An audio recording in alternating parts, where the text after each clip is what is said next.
आप जब जवाब दे रहे हैं तो एक नैरेटिव ये सेट करने की कोशिश भी हो रही है। ये लगातार कहा जा रहा है कि 10 साल जो आप लोग सरकार में थे, सत्ता में थे, और 10 साल जो कांग्रेस पार्टी के थे, तो जब आपसे हिसाब मांगा गया और हिसाब मांगो अभियान शुरुआत की गई कांग्रेस की तरफ से, तो एकाएक बीजेपी के तमाम नेता ये कहने लग गए कि कांग्रेस पार्टी पहले अपना हिसाब दे।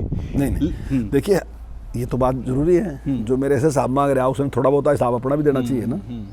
अब ऐसे तो नहीं वो हिसाब ही मांगता रहे, दे कुछ भी ना। हम तो हिसाब मारे से तो कांग्रेस नहीं मारे थे। तो जब माने प्रधानमंत्री बने देश के नरेंद्र मोदी जी, तब उन्होंने कहा था कि 5 साल के बाद जब आपके पास आऊँगा तो हिसाब लेके आऊँगा, ऐसे नहीं वोट मांगूंगा। तो हमारे लिए तो फाइनल था। लेकिन हमारी किस्मत अच्छी लगाओ कि हमारे से हिसाब कांग्रेस ने मांग लिया। तो हमें बेहद खुशी है इस बात की, कांग्रेस ने हिसाब मांग गया। हम सबसे हिसाब दे रहे हैं। हम जहाँ भी आप मेरी कहीं भी प्रोग्राम में जाओगे ना, हम डेवलपमेंट पे बात करते हैं, दूसरी बात ही नहीं हम कोई भी कर रहे हैं। हम सिर्फ डेवलपमेंट पे बात करते हैं। हमने ये किया, हमने ये किया, हमने ये किया, हमने ये किया। जैसे मैं उदाहरण के तौर पे आपको अपने यही की बात बताता हूँ। हमने यहाँ मेडिकल कॉलेज कर दिया। अभी आप जाके देख लो, काफ़ी बड़ी बिल्डिंग वहाँ बन ली, तैयार हुई। ऐसा नहीं है कि कोई हमने घोषणा कर दी। हमने ये हॉस्पिटल बना दिया, 100 बेड का। यमुनानगर जिले की बात कर रहे हैं। 200 बेड नहीं, बस ये तो मेरी कॉन्स्टिट्यूंसी, इसको तो इकट्ठा मान लो। बिल्कुल, आगे मैं अपनी कॉन्स्टिट्यूंसी में आ जाऊँगा। अभी यहाँ से जैसे ही आप चलोगे तो अपना लक्कड़ मंडी है, हमारे टाइम में बनी 7 करोड़ खर्च के। उससे आगे सिसरौली हॉस्पिटल है, वो 6 बेड का था, आज 30 बेड का है। उससे आगे खिजराबाद हॉस्पिटल है, 6 बेड का था, 30 बेड का है। उसके साथ कोर्ट में डिस्पेंसरी थी, आज वहाँ हॉस्पिटल है। खदरी में डिस्पेंसरी थी, वहाँ हॉस्पिटल है। सिसरौली में जो छोटा सा कॉलेज था उसको बढ़ाया, उन्हें 3 गुना कर दिया। उसके बाद उन्हें खिजराबाद में कॉलेज खोल दिया। ITI हमने सिसरौली में खोल दी, ITI हमने खिजराबाद में खोल दी। खिजराबाद में बस स्टैंड बना दिया, वहाँ पे हमने तहसील बना दी, ब्लॉक बना दिया, सब डिवीजन बना दिया बिजली का। सिसरौली को हमने सब डिवीजन बना दिया, 6 पुल हमने बना दिए। तो ये सारे डेवलपमेंट के जो काम है, मैंने एक सांस में आपको सारे गिना दिए ना। अब उनसे कहोगे 3 घंटे लगाएगा, कुछ 6 काम बता दो। चलिए, मैं उनसे भी इंटरव्यू करूंगा और उनसे भी ये सवाल लाजमी तौर पर पूछूंगा।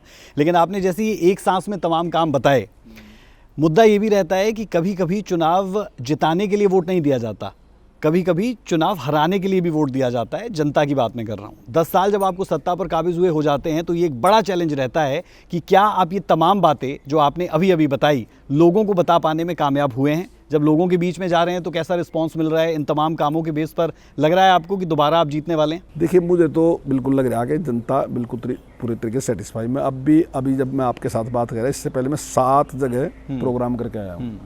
और मैंने लोगों से पूछा कि भाई डेवलपमेंट के बारे में आपकी क्या राय है। उन्होंने कहा जी डेवलपमेंट बहुत हुई, इतनी आज तक डेवलपमेंट कभी नहीं। वो लोग सेटिस्फाई हैं।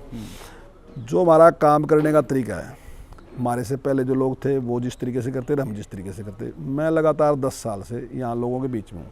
सोमवार को मैं सुबह से बैठता हूँ, जब तक मिलने वाले लोग रहते हैं मिलता हूँ, चाहे उसमें 2 बजे में 2:30 बजे। शुक्रवार को पूरा दिन मैं मिलता हूँ, ये 2 दिन निश्चित हैं। और मंगलवार और बुधवार को मैं चंडीगढ़ मिलता हूँ। इसके अलावा भी अगर मैं आऊँ तो मिलता ही हूँ, किसी टाइम भी कोई आके मिल लेता तो कोई दिक्कत नहीं है।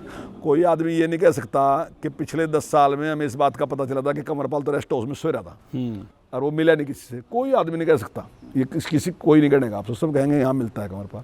तो यही होते हैं ज़्यादातर, मतलब अपने उम्मीदवार से यही उम्मीद करते हैं लोग ज़्यादातर। लोग कहा ये भी जाता है कि लोकसभा में पर्सनल मार्किंग होना मुश्किल होता है, लेकिन विधानसभा में माउथ टू माउथ पब्लिसिटी बहुत काम करती है। ये बिल्कुल सही है बात है। तो आपके 100% सहमत हूँ इससे।